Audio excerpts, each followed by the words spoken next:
Ada 3 pertanyaan yang saya mau jelaskan mengenai saat teduh. Yang pertama, apa itu saat teduh? Saat teduh adalah saat di mana kita menyediakan waktu secara khusus berdua dengan Tuhan. Untuk kita bisa berkomunikasi melalui firman Tuhan, melalui doa, melalui pujian dan penyembahan. Goal daripada saat teduh agar kita mengalami perjumpaan dengan Tuhan. Karena setiap kali orang berjumpa dengan Tuhan, pasti tidak pernah sama lagi.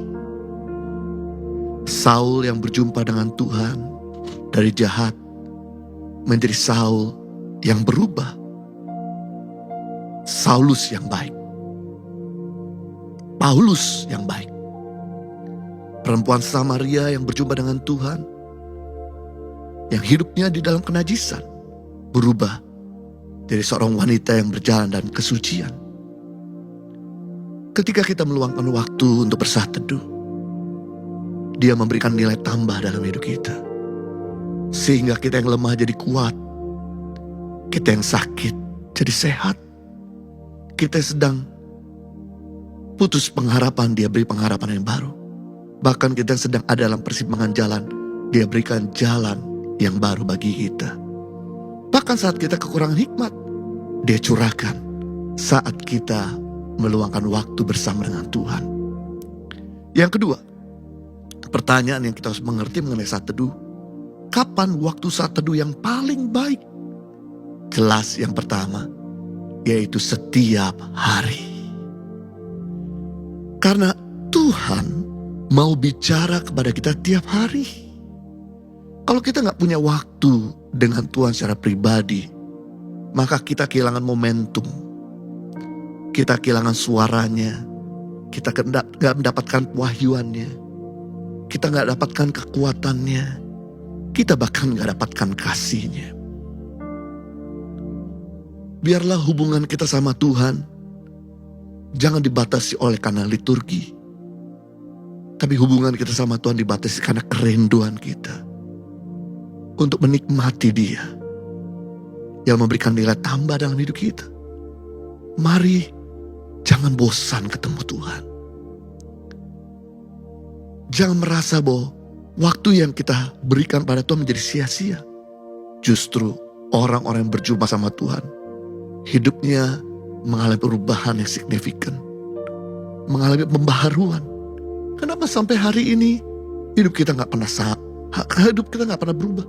Hidup kita selalu sama. Karena kita gak memiliki saat teduh bersama dengan Tuhan. Berikutnya, kapan waktu yang terbaik untuk kita saat teduh? Yaitu di pagi hari. Sebelum kita melakukan banyak aktivitas, pikiran kita penuh, hati kita lagi masih dalam keadaan tenang, itu waktu yang terbaik untuk kita ketemu sama Tuhan. Maka Yesus dalam Markus 1 ayat 35. Pagi-pagi benar, waktu hari masih gelap, Yesus bangun, pergi keluar untuk berdoa. No wonder Yesus tidak pernah kehabisan kata-kata dalam mengajar. Yesus tidak pernah kehabisan kuasa dalam mendoakan orang. Yesus tidak pernah kehabisan kekuatan dalam berjalan kaki dan melayani jiwa-jiwa.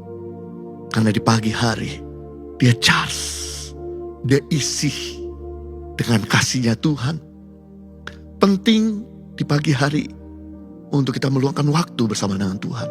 Karena Ratapan 3 ayat 22-23, bahwa kasihnya selalu baru setiap pagi.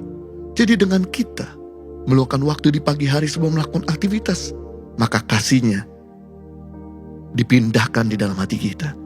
Kasih membuat kita panjang sabar, murah hati, tidak cemburu, tidak melakukan yang tidak sopan, tidak jealous, tidak jahat sama orang. Punya penguasaan diri yang kuat. Ini yang membuat kita sepanjang hari-hari yang kita lalui, sepanjang perjalanan kehidupan kita, membuat kita tetap berkenan di hadapan Tuhan. Membuat hidup kita tidak melukai yang lain. Seandainya saudara gak bisa lakukan saat teduh di pagi hari, Anda bisa lakukan di waktu yang terbaik, yang kau bisa berikan bersama dengan Tuhan. Mungkin bagi seorang ibu-ibu yang sibuk ngurus anak di pagi hari, ngurus suami, bisa dilakukan di siang hari, di mana kita menikmati bersama dengan Tuhan berdua saja. Atau mungkin bagi Anda yang sibuk di pagi hari, di siang hari, sore, Anda bisa lakukan di malam hari, di mana Anda hanya cuma bisa berdua sama Tuhan, menikmati Dia. Dan kau gak akan pernah menyesal meluangkan waktu bersama dengan Tuhan. Yang ketiga, pertanyaan yang kita harus mengerti mengenai saat teduh. Apa saja yang dilakukan pada saat teduh? Yang pertama, bersyukur. Mari awali perjumpaan kita dengan Tuhan itu dengan ucapan syukur. Karena bersyukur itu membuat hati Tuhan jadi tersentuh. Bersyukur itu menarik mujizat yang baru dalam kehidupan kita. Bersyukur melegakan hati kita yang penuh dengan gundah gulana dan tekanan. Bersyukur membuat kita kuat. Yang kedua, apa yang kita lakukan pada waktu kita saat teduh? Yaitu mulai berdoa. Meminta Roh Kudus untuk menerangi pikiran dan hati kita. Meminta untuk Tuhan boleh mewahyukan pengertian. Meminta untuk Tuhan memberikan kekuatan penghiburan di saat kita lagi lemah. Pasti Dia hadir. Pasti Dia akan menjamah kita. Yang ketiga, apa yang kita lakukan pada saat kita bersat teduh? Yaitu menyembah Tuhan. Anda bisa lakukan penyembahan, baik itu dengan alat musik, atau dengan suara kita, ataupun dengan lagu-lagu di 60 Minute Worship ini. Kita bisa mati Tuhan. Kita dapat kekuatan, penghiburan, kesembuhan, mujizatnya. Kita bisa konsentrasi. Dan yang keempat, apa yang kita bisa lakukan pada waktu saat teduh? Yaitu mempelajari firman Tuhan. Yang pertama, mempelajari firman Tuhan, yaitu mendengar firman Tuhan melalui khotbah ataupun melalui firman Tuhan yang kita dengar di YouTube. Sampai iman kita tuh bangkit. Kenapa? Karena Roma pasal 10:17. Jadi iman timbul dari pendengaran dan pendengaran firman Kristus. Jadi waktu kita dengar firman, biarlah itu sampai iman timbul. Sampai ada hikmat, ada kekuatan. Jangan beranjak sampai kau mendapatkan suara Tuhan, pewahyuan Tuhan. Yang kedua, apa yang kita bisa lakukan pada waktu kita mempelajari firman Tuhan?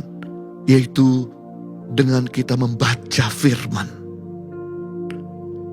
Sampai firman itu masuk dalam hati kita dan timbul iman. Dan kalau membaca firman itu ada baiknya kita bersuara. Sebab kalau kita membaca dalam hati kita ngantuk. Kita kadang-kadang lose fokus. Tapi waktu kita membaca, bersuara, telinga mendengar, iman bangkit. Ini membuat kita bergairah ketika merenung firman Tuhan, membaca firman Tuhan. Yang ketiga, bagaimana mempelajari firman Tuhan? Yaitu mempelajari sampai mendapatkan 2-3 poin.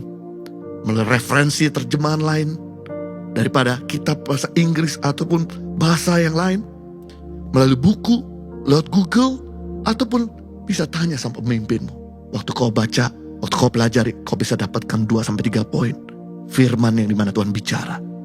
Yang keempat, bagaimana mempelajari firman Tuhan? Yaitu meditasi firman dengan memikirkan, menggambarkan, membayangkan, merenungkan.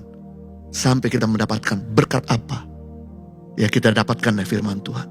Yang kedua, perubahan apa yang akan kita lakukan?